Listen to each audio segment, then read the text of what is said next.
importante en el recién nacido y la primera causa de ingreso a la unidad de cuidados intensivos.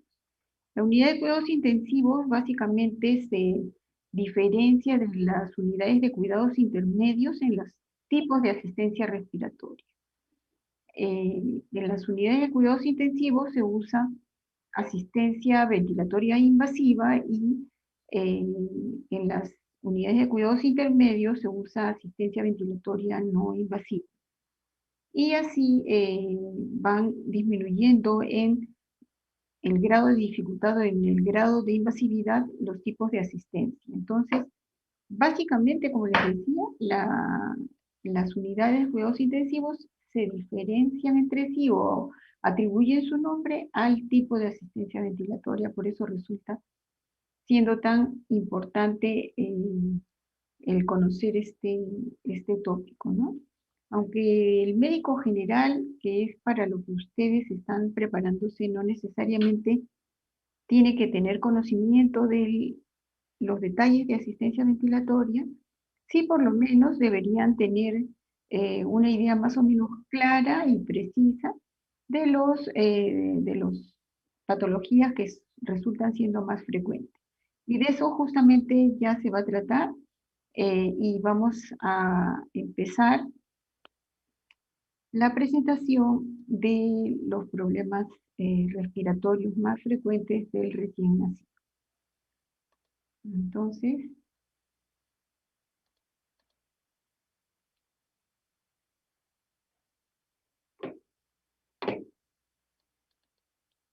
ya.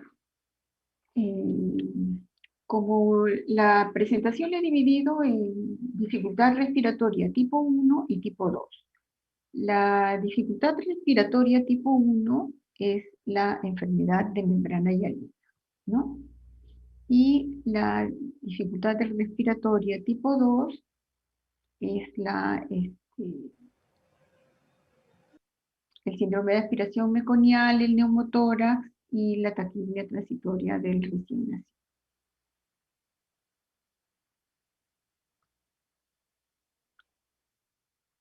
Ahí están las 4 entidades que vamos a tratar.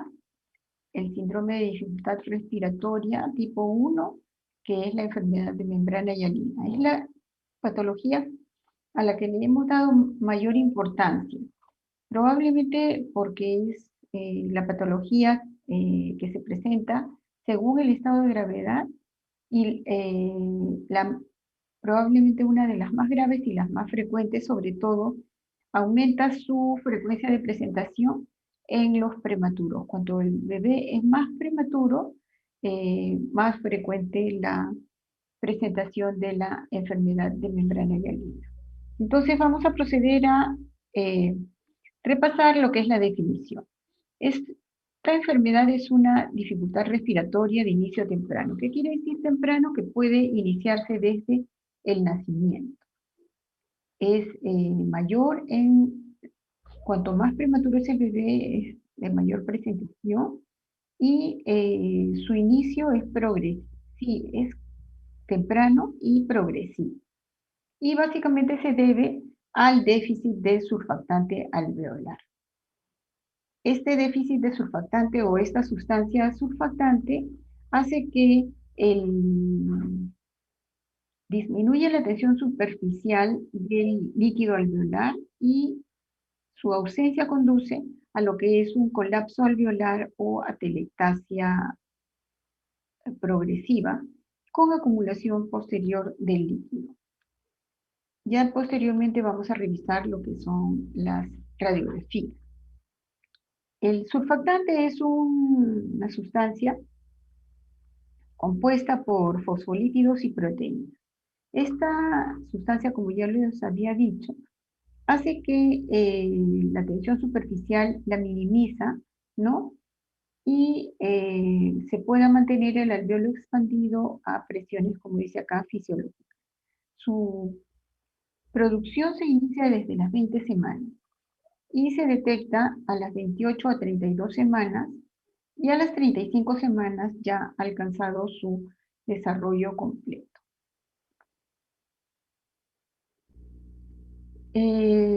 Mirando este cuadrito podemos tener una idea de lo que es la fisiopatología, aunque esto es, como todo en la medicina, avanza, ¿no? Y cada día se descubren mayores, mayor información, ¿no?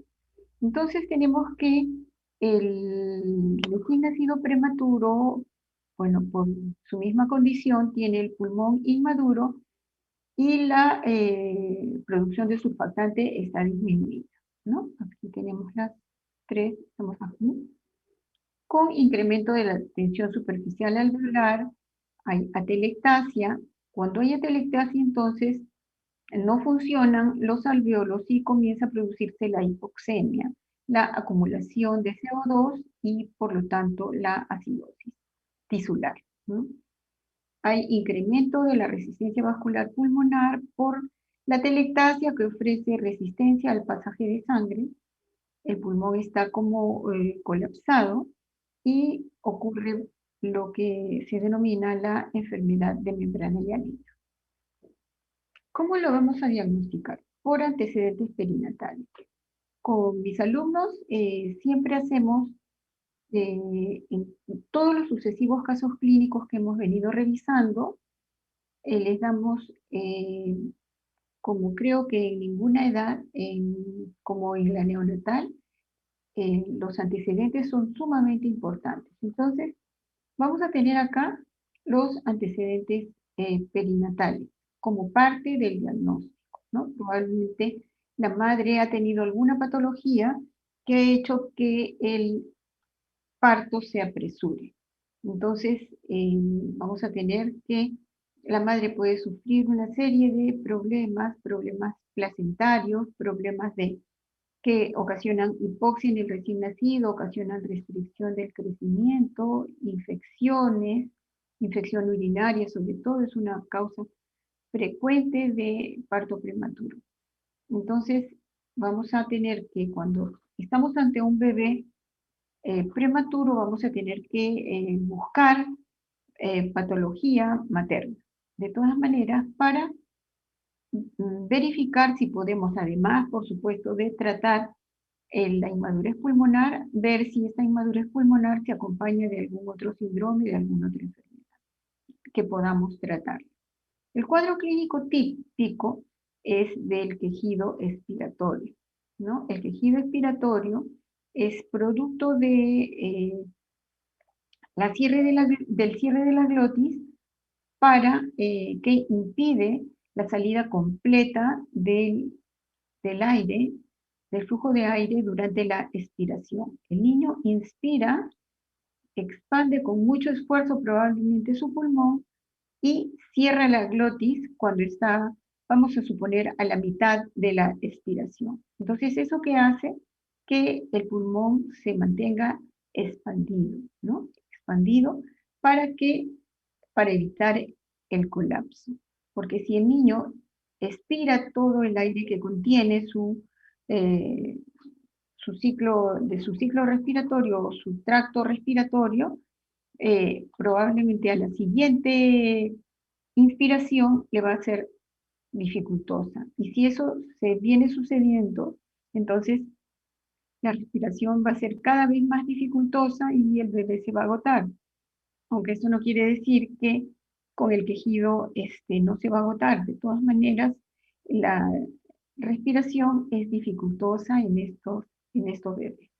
Entonces, el síndrome de distrés respiratorio va en crecimiento, va a ir creciendo desde el nacimiento hasta las 96 horas de vida como promedio, si es que no ocurre una neumonía agregada, ¿no? La radiografía, vamos a revisar un ratito las radiografías, tenemos la clasificación de Vence en grados de 1 hasta 4.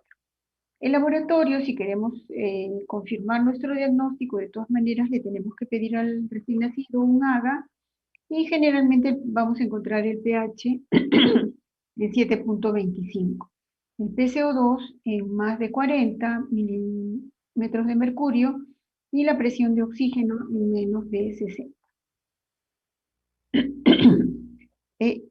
Una de las, de los elementos que tenemos para diagnosticar la dificultad respiratoria y poderla trasladar a una historia clínica y para que el médico que nos sucede en la evaluación del recién nacido tenga una idea de cómo es que está evolucionando el recién nacido, tenemos el test de Silverman-Anderson. El test de Silverman-Anderson, como ustedes ven aquí, tiene 5 signos, ¿no? La elevación del tórax y el abdomen, tiraje, retracción sifoidea, aleteo y quejido. El quejido expiratorio es el signo, como ya les había dicho, es un signo patognomónico de patología pulmonar. O sea, el niño puede tener muchas causas de taquipnea, pero si tiene quejido, probablemente el alveolo está ocupado, sea por líquido o por pus. Es cuando el niño tiene quejido, es de todas maneras una patología respiratoria. Y es el más fácil de evaluar, el menos subjetivo, porque puede estar ausente, que sería 0 en la escala, audible con estetoscopio y audible sin estetoscopio. En cambio, los otros signos, tiraje, que dice acá no existe, apenas visible marcado, o ausente, apenas visible marcado, el aleteo, la retracción, son subjetivos. O sea, el aleteo, cómo se mide el aleteo mínimo es muy difícil, ¿no? Pero hay que expresarlo de alguna manera. De todas maneras, este test, aunque es inexacto, porque no tiene que intervenir la apreciación de la persona que evalúa, de todas maneras sirve de mucha ayuda. Y uno de los signos muy importantes en la gravedad, y de repente el más dificultoso para ustedes que recién están contactándose con estas patologías, es el signo del desbalance tóraco-abdominal o la elevación del tórax y el abdomen. ¿Cómo se evalúa? Normalmente cuando el niño no tiene dificultad respiratoria, la elevación del tórax y el abdomen son sincronizados. O sea, se elevan el tórax y el abdomen a la vez. A ver, disculpen un ratito.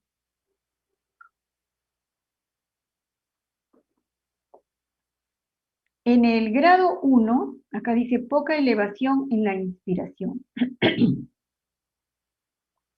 En el grado 1 lo que sucede es que el tórax se eleva, no tanto como en el niño normal, se eleva, y el abdomen permanece quieto, sin elevarse. O sea, en lugar de elevarse los dos, solamente se eleva el tórax y el abdomen permanece quieto. En cambio, en el 2, ustedes tienen acá, por ejemplo, el tórax y el abdomen. El tórax se va a elevar y el abdomen, de estar en un plano horizontal, se va a hundir. Entonces, ese es el mayor esfuerzo que está realizando el bebé. O sea, eleva su tórax y el abdomen lo hunde para poder realizar una inspiración. Entonces, tenemos acá que de 0, obviamente no hay dificultad respiratoria. De 1 a 4, ausente o leve. Ustedes dirán, ¿por qué 1 a 4 puede ser ausente o leve? ¿Por qué? Porque sobre todo en el prematuro, como es muy delgado, casi no tiene grasa, puede aparentar falsamente de que hay tiraje intercostal en cada inspiración, sin tener mayor dificultad respiratoria. Por eso, puede estar ser de 1 a 4, el test de Silverman puede no coincidir con un distrés respiratorio, con una patología respiratoria. De 5 a 7 es moderado la dificultad respiratoria, y una dificultad respiratoria severa es un Silverman de 8 a 10. Esto es de un pronóstico muy grande. Acá tenemos algunas fotografías de lo que es el test de Silverman-Anderson. Ustedes ven acá la retracción sifoidea. El apéndice sifoide muchas veces se ve a simple vista cuando el paciente no tiene dificultad respiratoria, pero si Si tenemos que tiene dificultad respiratoria, se hunde el sifoides y muchas veces se hunde también el esternón. A ver, continuemos. Acá tenemos las retracciones intercostales. En este caso tenemos a un bebé ligeramente más gordito. Y tenemos las retracciones intercostales, pero sobre todo el tiraje subcostal. Muchas veces las retracciones se acompañan no solo de tiraje intercostal, sino acá se ve ligeramente el tiraje intercostal, sino también supraesternal y supraclavicular. Se puede observar. Y acá tenemos el balance tóraco-abdominal, que acá obviamente está el tórax, está elevado, y el abdomen está deprimido, ¿no? Está deprimido. O sea, sería un grado 2. Tenemos acá una radiografía de tórax con la clasificación de Vence estadio 1. Dice que puede pasar como una radiografía normal. ¿Por qué es relativamente sencillo diagnosticar una enfermedad de membrana hialina? ¿Por qué? Porque en la mayoría de enfermedades el tórax se hiperexpande para compensar el problema, ¿no? O sea, el niño expande sus alvéolos para aumentar la superficie de intercambio gaseoso. Pero en el recién nacido con enfermedad de membrana hialina vamos a ver que generalmente va a tener menos de 7 espacios intercostales. No es muy buena la radiografía, pero dice la imagen reticulogranular es muy fina. El broncograma aéreo muy discreto y sobrepasa ligeramente la imagen cardiotímica. O sea, vamos a encontrar el broncograma aéreo por estas zonas que yo les voy señalando. Y la transparencia pulmonar todavía se encuentra conservada. Por eso dice que podría pasar como una radiografía normal, sino que nosotros, cuando pedimos un análisis de apoyo, es justamente eso, de apoyo, porque ya tenemos, según si hemos hecho bien historia, buenos antecedentes, el antecedente también de prematuridad y el cuadro clínico, que en este caso de repente es un cuadro clínico que se inicia más tardíamente, de repente no necesariamente después del nacimiento, inmediatamente después del nacimiento, sino es un cuadro clínico que puede pasar de repente inadvertido, con una leve dificultad respiratoria. Acá tenemos el estadio 2, que es el moderado, y dice que, a ver, vamos a contar los espacios intercostales. Acá hay 3, 4, 5, 6, 7, 8. Siempre, entonces vemos que el número de espacios intercostales está disminuido. El broncograma aéreo es muy visible y sobrepasa los límites de la silueta cardíaca. Si ustedes ven, la silueta cardíaca no se aprecia muy claramente, ¿no? Pero hay también un modo de atribuir el grado al estadio, y este es el estadio 2 porque ocupa aproximadamente un tercio del tórax, de la superficie que corresponde al pulmón. Nosotros acá vamos a observar el broncograma aéreo, ¿no? No sé si acá ligeramente se observa el broncograma aéreo. ¿Qué cosa es el broncograma? Es como un fantasmita, ¿no? ¿Qué quiere decir? El fantasma es el aire, ¿no? Y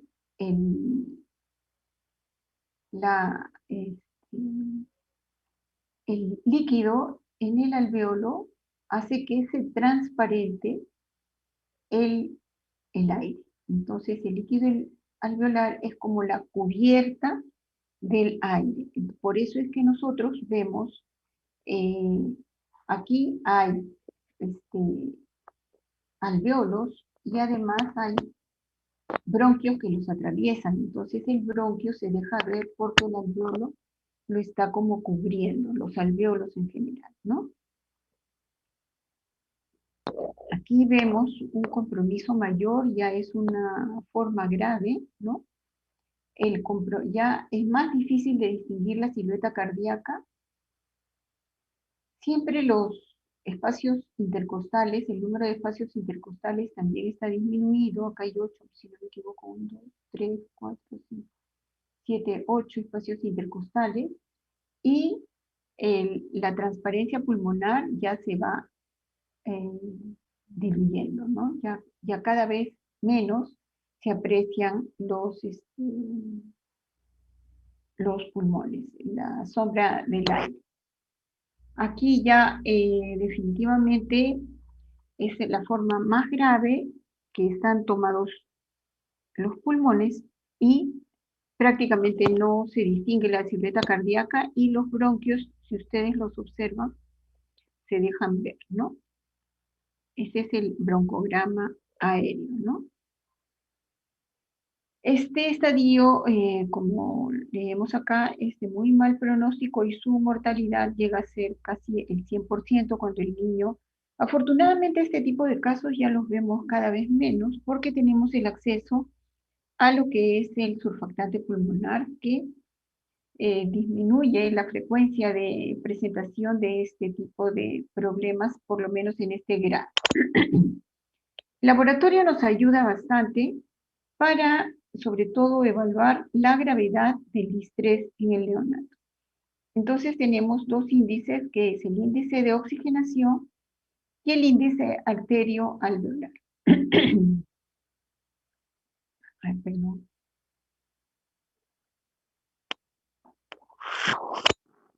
A ver, clásicamente vamos a tener hipoxemia, hipercapnia, acidosis respiratoria, ¿no? Y tenemos, como les decía, dos índices. El índice de oxigenación, que es este que está acá. A ver, vamos a ver. Que cuando es mayor de 30 es un síndrome de distrés respiratorio severo. Y se encuentra con la presión media de la vía aérea por el FiO2 por 100 sobre la presión arterial de oxígeno. Estos son los factores de la fórmula. Y el índice arterioalveolar. El índice arterioalveolar es la presión de oxígeno arterial y la presión de oxígeno alveolar. ¿Cómo la obtenemos? La presión arterial del AGA y la presión alveolar la obtenemos con esta forma. Entonces el PaO2, o sea, presión arterial de oxígeno, acá está, dividido entre 713 por el FiO2 menos la presión arterial de CO2 entre 0.8. Y es muy útil, estos índices son muy útiles porque nos dan la gravedad del recién nacido. Acá tenemos unos valores de menos 10, mayor de 0.2, ¿no? Y, por supuesto, el grave es el que tiene el índice de oxigenación mayor de 30 y el índice arterioalveolar menor de 0.1. Otros exámenes complementarios de laboratorio, vamos a tener que tratar al prematuro como uno esperaría, qué problemas esperaría. Entonces, también siempre les digo a mis alumnos que uno debe tratar de anticiparse a los problemas. Entonces, si sabemos que el prematuro va a tener problemas de acumulación de glucosa, porque obviamente no tiene reservas, el niño va a tener, vamos a tener que chequearle la glicemia, el calcio, los electrolitos, maneja mal los electrolitos, el riñón del prematuro no tiene mucha capacidad para concentrar el sodio, entonces vamos a tener problemas con los electrolitos. Y también, dependiendo de los antecedentes, vamos a descartar la serie, ¿no? Y es casi todo, por todos conocido, que se toma hemograma, PCR, PCT y 2 hemocultivos. ¿Cómo podemos prevenir este síndrome? Tenemos que, un momentito,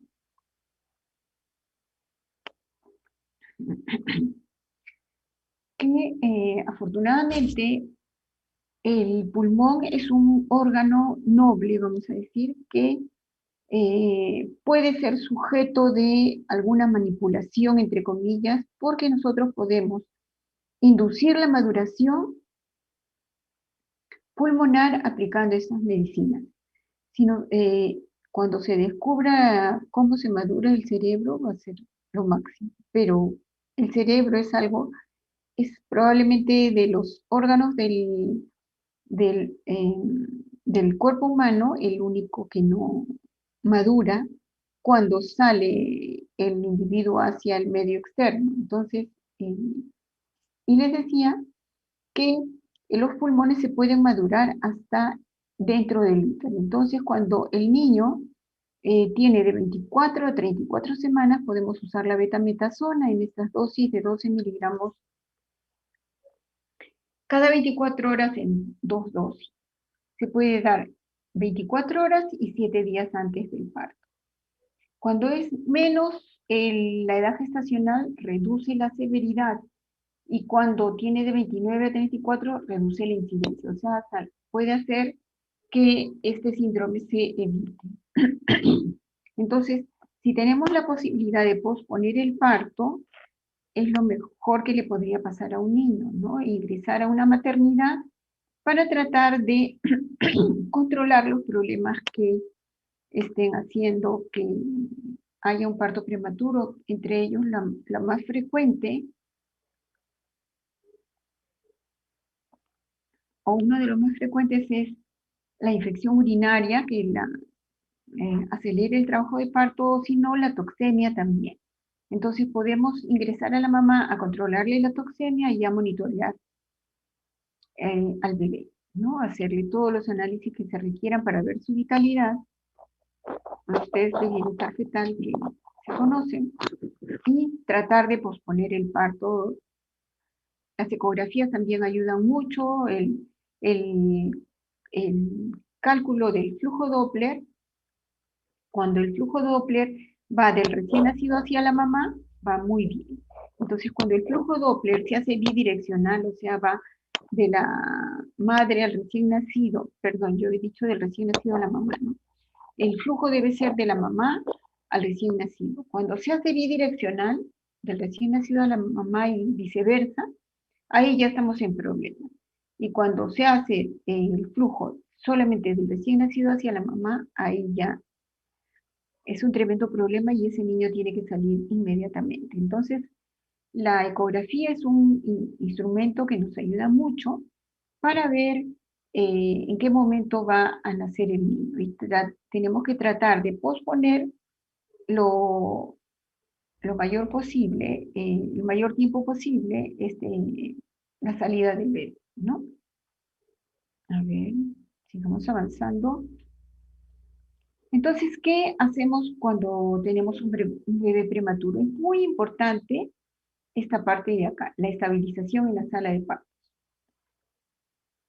Ustedes ya han hecho la atención inmediata, hemos hecho, no sé si seminario, caso clínico, perdón, simulación estandarizada de la atención inmediata.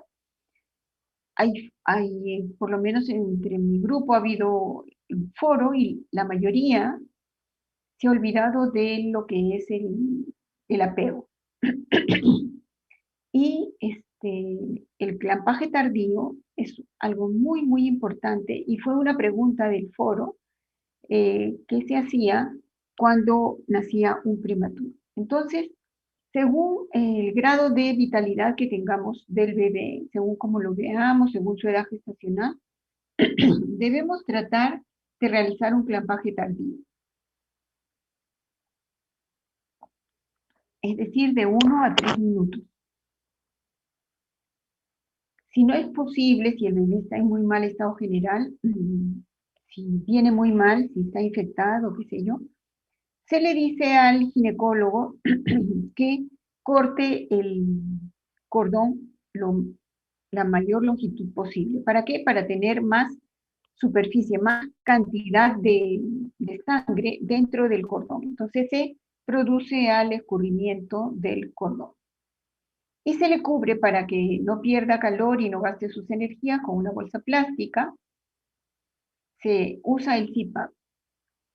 El CPAP es un elemento de mucha ayuda y es una modalidad de ventilación no invasiva que se le administra oxígeno de manera continua, independientemente de si el bebé está en inspiración o expiración. Entonces, ¿qué sucede? Que cuando el bebé está expirando, este aparatito del CPAP le manda oxígeno a presión, una mezcla de oxígeno.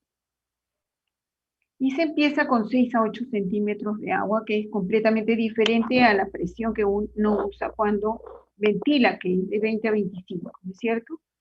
Entonces, uno puede dudar de cuándo aplicar este CPAP, pero se aplica en todos los prematuros que lo necesiten, o sea, que respiran con dificultad hasta que se estabilicen y entren a la unidad de cuidados intensivos.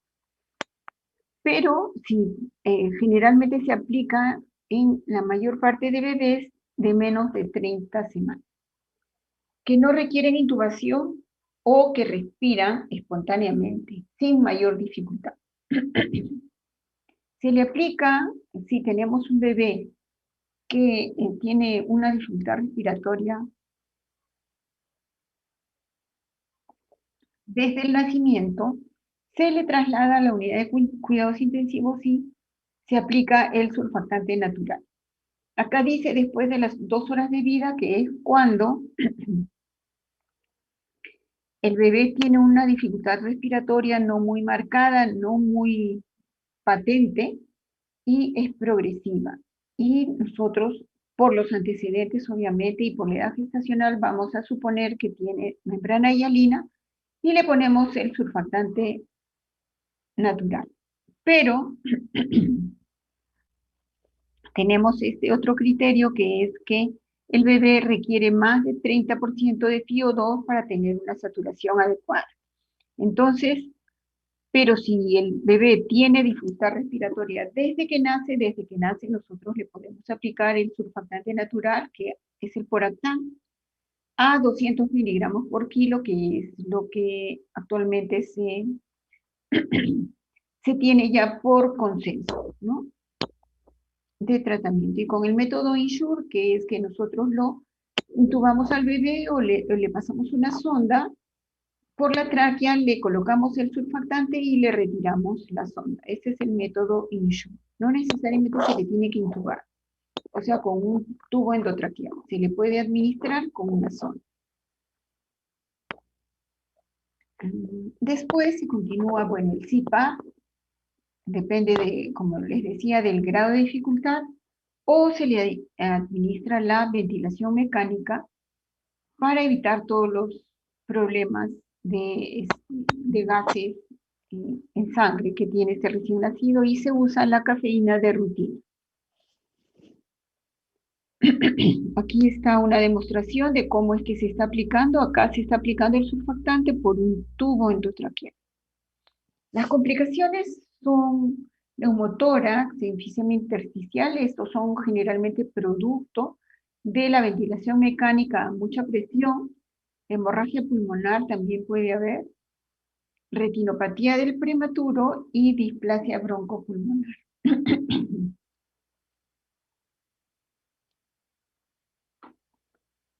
La retinopatía del prematuro obviamente se debe a la toxicidad del oxígeno, pero es prevenible. En nuestra unidad de cuidados intensivos, desde la semana ya la oftalmóloga o el grupo de oftalmólogos está controlando a todos los prematuros, y afortunadamente hace varios años, creo que más de 5 o 6 años, ya no tenemos un niñito que tenga problemas de ceguera. La doctora, la oftalmóloga, con mucha pena me dijo que había tenido hace 2 años, no recuerdo bien, un niñito ciego. Pero ¿por qué había ocurrido? ¿Por qué? Porque había salido de alta y esta, como ustedes saben o van a saber, la retinopatía del prematuro es una enfermedad progresiva que se tiene que estar controlando, ¿no?, generalmente semanalmente, para ver la progresión y tomar las precauciones o tomar las medidas para cauterizar con láser o cualquier otra medida que se requiera, pero en este caso y se les cita a los prematuros sin restricción los días sábados para que vayan sin cita y se les atiende a todos los que llegan. Esta señora del bebé problemático no fue al control y fatalmente fue cuando ya era demasiado tarde, ¿no? Es irrecuperable. Y la displasia broncopulmonar, que es una complicación frecuente. Entonces vamos a tratar lo que son las otras tres patologías que son el síndrome de aspiración meconial, neumotórax y la taquicardia transitoria. Acá tenemos un bebé, afortunadamente esto se ve cada vez menos con el monitoreo del trabajo de parto, y es el síndrome de aspiración meconial. Tenemos acá la fisiopatología de la aspiración de meconio, y es que en los postérminos hay pasaje fisiológico de meconio, ¿no? Y tenemos acá, cuando hay compromiso de sufrimiento fetal, también hay pasaje de meconio. Entonces tenemos un líquido amniótico teñido de meconio, y puede haber una aspiración postparto, o sea que el bebé puede nacer deprimido sin haberse aspirado intraútero, se aspira ya cuando nació. Y también puede ocurrir que el niño intente o haga movimientos respiratorios en el útero y se aspire dentro del útero.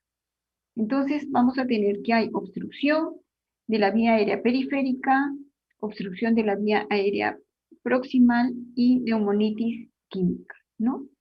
Entonces, acá tenemos obstrucción completa, telectasia, alteración de la ventilación-perfusión.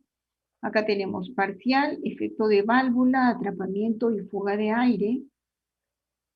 Y acá también puede, por supuesto, haber acidosis, hipoxemia e hipercapnia.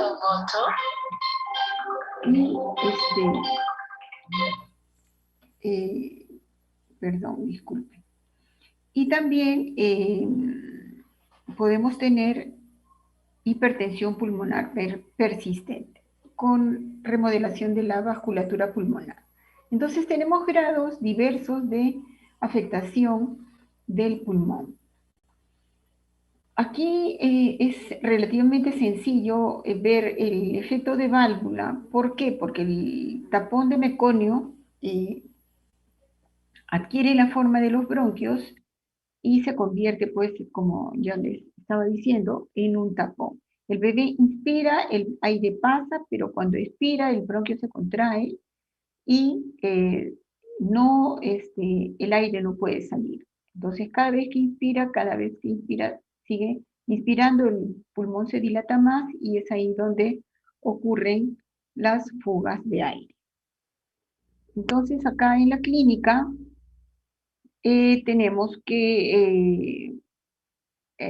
un recién nacido postmaduro con la piel impregnada de meconio. Aquí hay una dificultad respiratoria precoz con abombamiento. El signo característico del síndrome de aspiración meconial, a diferencia de la membrana hialina, es en la membrana hialina el pulmón está contraído, y en la enfermedad, en el síndrome de aspiración de meconio, el tórax está completamente abombado por ese efecto de válvula que les decía.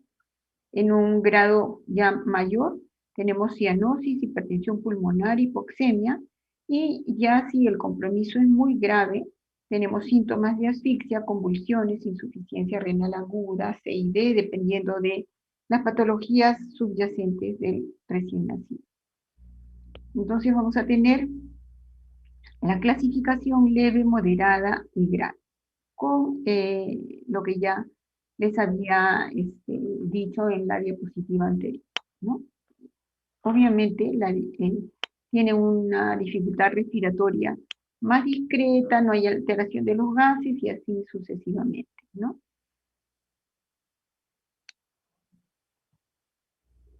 La radiografía de tórax muestra hiperariación de los campos pulmonares, condensaciones alveolares, algodonosas y difusas. A ver, vamos a ver si tenemos, acá está puede haber neumotórax, neumomediastino, edema pulmonar, enfisema intersticial. Y acá tenemos una placa típica de Acá no hay tantas, a ver, 1, 2, 3, 4, 5, 6, 7, 8. Tantas espacios intercostales, pero esta radiografía está mucho mejor que las de enfermedad de membrana hialina y son infiltrados algodonosos. Ustedes ven acá unos infiltrados grandes, ¿no? Por eso se llaman como motas de algodón, ¿no? También se observa el broncograma aéreo típico de la patología pulmonar. Acá tenemos un bronquio. Acá parece que hay una ruptura alveolar que está confluente. Acá parece una bula ya. Esta de acá. Y acá aparece pequeñas rupturas alveolares, ¿no? Y acá, si ustedes ven, es broncograma aéreo. Esto con el entrenamiento, acá también hay bastante broncograma aéreo. ¿Ven? Con el entrenamiento ustedes ya van a ir, apenas tengan la oportunidad, ya cuando estén en su práctica de internado, miren todas las placas posibles, métanse a las unidades de cuidados intensivos, si pueden, cuando estén de guardia, etc., para que aprendan, ¿no? Bonita es la especialidad, a mí me gusta. Ya. Entonces, en laboratorio, bueno, lo obvio, hipoxemia, hipercapnia, hemograma, no necesariamente va a estar alterado, se pide siempre también la glicemia y la calcemia, porque estos niños también por exceso de gasto metabólico van a tener hipoglicemia. Los hemocultivos que se piden con frecuencia, dependiendo también de la historia, ¿no? De la historia perinatal. Perfil de coagulación se pide sobre todo cuando son hijos de madre toxémica. Cuando son hijos de madre toxémica severa, el perfil de coagulación, hay plaquetopenia alterada. Y el tiempo parcial de tromboplastina también. Se pide ecografía cerebral cuando hay asfixia. Ecocardiograma también, sobre todo cuando hay asfixia, y el encefalograma, EKG, si hay compromiso cardiovascular. A ver, el tratamiento, bueno, son medidas generales. La prevención es a través de la prevención del trabajo de parto, ¿no? Y la atención del evitar los casos de sufrimiento fetal, sino que a veces ya no es posible y las gestantes llegan con sufrimiento fetal, con líquido meconial, puré de arvejas, que hacen que estos cuadros sean de aspiración masiva y con una patología inevitable, ¿no? Pero cuando están hospitalizados, sí es posible monitorear el trabajo de parto para evitar el sufrimiento y sus consecuencias, las consecuencias del sufrimiento, como se ve acá, ya no se aspira al recién nacido. Antes se aspiraba cuando sacaba la cabeza se le aspiraba, pero se ha visto que aspirando se estimulan los movimientos respiratorios y más bien se puede favorecer la aspiración. Cuando está deprimido el bebé obviamente sí se aspira, se intuba y se aspira, y los cuidados de rutina, ambiente térmico adecuado, puede hacerse lavado con solución salina o agua destilada. Las medidas de soporte obvias, hidroelectrolítico, nutricional, si el niño va a estar en NPO, tiene que darse nutrición parenteral, balance hídrico, oxigenoterapia, dependiendo del grado de dificultad respiratoria, y toracotomía si hay neumotórax, y alguna terapia adyuvante que son las nebulizaciones para fluidificar los líquidos del pulmón, ¿no? Si hay una infección, que la más frecuente es la E. coli, hay que dar, por supuesto, el antibiótico dependiendo del hemocultivo, y se usa cuando hay consumo surfactante, cuando el síndrome de aspiración es muy grave, hasta 6 mililitros por kilo, cuando es un SAM muy severo. El neumotórax, afortunadamente, no es una patología muy frecuente, pero cada vez es más frecuente por el hecho de que el niño está sometido a ventilación mecánica. Por eso es que también se está yendo en lo que es el apoyo ventilatorio hacia la ventilación no invasiva que eh, ocasiona menos problemas de este tipo. Y es obvio que este neumotórax es cuando hay ruptura de la pleura visceral y hay entrada de aire en la cavidad pleura. Acá tenemos un grafiquito que es la costilla, la pleura parietal, la pleura visceral y el pulmón. Entonces el aire se localiza entre la pleura parietal y la pleura visceral. Bueno, a ver, dependiendo del grado de neumotórax, esto se puede convertir, puede pasar de ser un problema inadvertido, un hallazgo radiológico, hasta un cuadro que puede llevar rápidamente a la muerte del recién nacido, ¿no? Entonces, y puede haber, acá dice, necesidad de reanimar al recién nacido, ¿no? Pero en realidad, si el niño está en un problema de neumotora, de nada sirve la reanimación si no le quitamos el aire que está colapsando el pulmón. Entonces, vamos a tener entre los signos que va a aumentar la dificultad respiratoria, va a haber cianosis, asimetría torácica. Estos signos son muy importantes. ¿Por qué?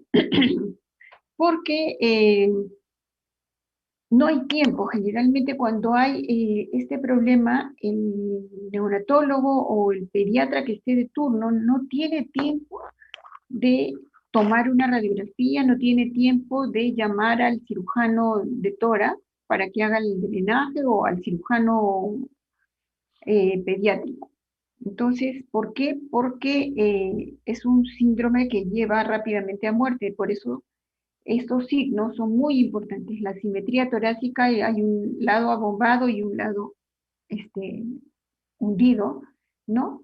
Ausencia de murmullo vesicular, desplazamiento del choque de punta, apnea y bradicardia cuando ya el cuadro está instalado y es muy severo, alteración hemodinámica y hay un deterioro agudo. Es un cuadro mortal si no se trata. Y el tratamiento obviamente es la evacuación del aire, ¿no? El neumomediastino, los tipos tenemos neumotórax a tensión y neumomediastino que generalmente no requiere tratamiento. Tratamiento, el niño entra a ventilación mecánica generalmente, y la ventilación mecánica que se usa es la ventilación de alta frecuencia, porque no se tiene que usar presiones altas. Se tiene que, bueno, ya lo he dicho más o menos, se tiene que retirar el aire urgentemente y prevenir que regrese, tiene que colocarse a un tubo al vacío y a veces con succión continua. La taquimia transitoria es un síndrome benigno, ¿no? El signo clínico, obviamente, como su nombre lo dice, es una taquimia de 70 a 90 respiraciones por minuto.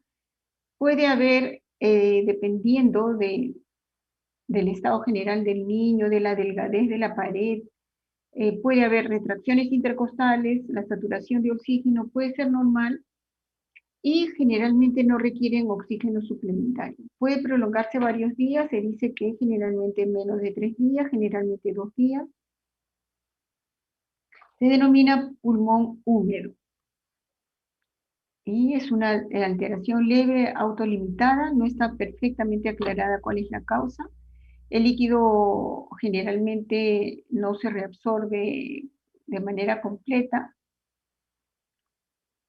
y sobre todo hay distensión de los espacios intersticiales y atrapamiento de líquido pulmonar, ¿no? Puede ser, dice, consecuencia de una inmadurez del sistema surfactante también, pero es más frecuente en aquellos partos por cesárea. El diagnóstico es criterios clínicos y radiológicos. Los criterios clínicos es la taquipnea, hay requerimiento bajo de oxígeno, y el radiológico hay lo que se denomina el corazón velloso, hay refuerzo de la trama broncovascular iliar, presencia de líquido pleural, derrame en cisuras, hiperinsuflación, a diferencia, como les decía, de la enfermedad de membrana hialina, y esta es una radiografía típica de una taquipnea transitoria. Que tenemos 3, 4, 5, 6, 7, 8. Hay horizontalización de los arcos costales, ¿no? Y está el pulmón, está muy bien areado, ¿no? Aireado. ¿Ya? El tratamiento es una patología que se autolimita y dependiendo del grado de dificultad respiratoria va a ser la asistencia ventilatoria. Si el recién nacido, como dice acá, no evoluciona bien, hay que buscar otro problema, ¿no? Bueno, chicos, esto ha sido todo. No sé si tienen alguna pregunta, alguna intervención. Estamos terminando a tiempo para dejarle espacio a la doctora. Esa era una de mis principales preocupaciones, a la doctora Mantilla, no recortarle su tiempo de presentación. ¿Alguna intervención, alguna pregunta? ¿Todo está claro?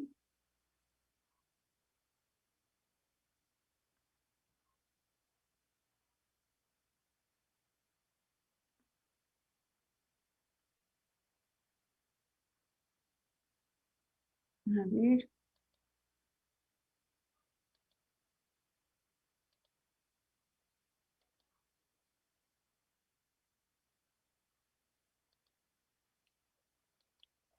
Bueno, parece que no hay ninguna intervención o no las puedo ver. Nadie está pidiendo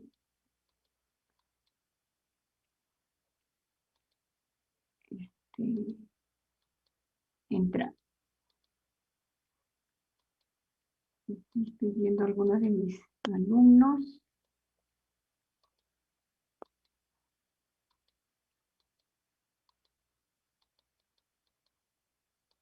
Bueno, entonces nos vamos despidiendo. Ay, ¿qué les puedo decir en estos cortos minutos? Espero que todo les vaya bien. Ustedes, como son o van a hacer una promoción producto del COVID, no presenciales, son los no presenciales, yo creo que tienen que estudiar un poquito más. La educación no presencial tiene sus ventajas, tiene sus ventajas. Nosotros tenemos, aunque parezca contradictorio, tenemos más contacto con los alumnos, o sea, podemos, si tenemos la suficiente voluntad, podemos captar, hacer intervenir, y hay mayor oportunidad de intercambio, por lo menos verbal, ¿no? Entonces, con mayor cercanía, cuando uno está haciendo la educación presencial, a veces se preocupa por evaluar al paciente, enseñar, a veces no todos están concentrados, otros están viendo su celular, etcétera. Ustedes, yo creo que, si bien no es necesariamente pues una ventaja no ver al paciente, tienen que estudiar un poquito más que los chicos que tienen la oportunidad presencial, ¿no? Y no desaprovechen todas las oportunidades que tienen para aprender. Eso les digo y les recalco a mis alumnos, y también aprovecho para recalcárselo a ustedes. Bueno, chicos, me despido. Este, ya se va a quedar la doctora Mantilla, y voy saliendo, aunque no sé bien cómo salir. Muchas gracias, doctora. Ya, Gracias, doctora. Buenas noches. Gracias, doctora. Gracias, doctora. creo que haya sido clara la ponencia. Sí, doctora. Sí, ¿no? Ya, muy bien. Voy a dejar de compartir y también voy a dejar de grabar. Y listo. Voy a finalizar. Se van a quedar después ya con la doctora Mantilla, ya no faltan más que 2 minutitos. Cuídense, ya nos vemos. Chao, chao.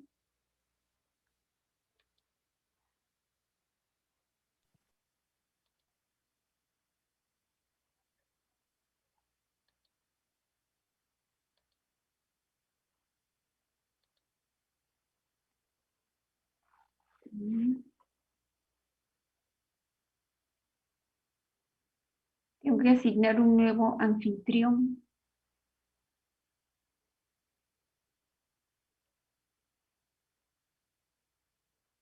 Ya está, listo. Ahí está la doctora. Gracias, Rosita. Ya es cita, ya nos estamos viendo. Chao, chao. Nos vemos. Voy a estar aquí.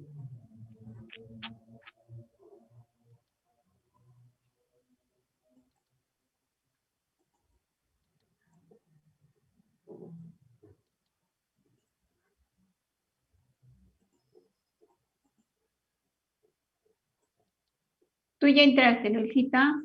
Sí, te estoy viendo a ti, pero no sé cómo. Sí. Ya, ya, A ya. ver, ya está. Pero ahora quiero verme yo. Ajá. Y acá dice finalizar la reunión para todos o salir de la reunión. Sí, ¿no? Sí. Sí, voy a finalizar. No sé si vas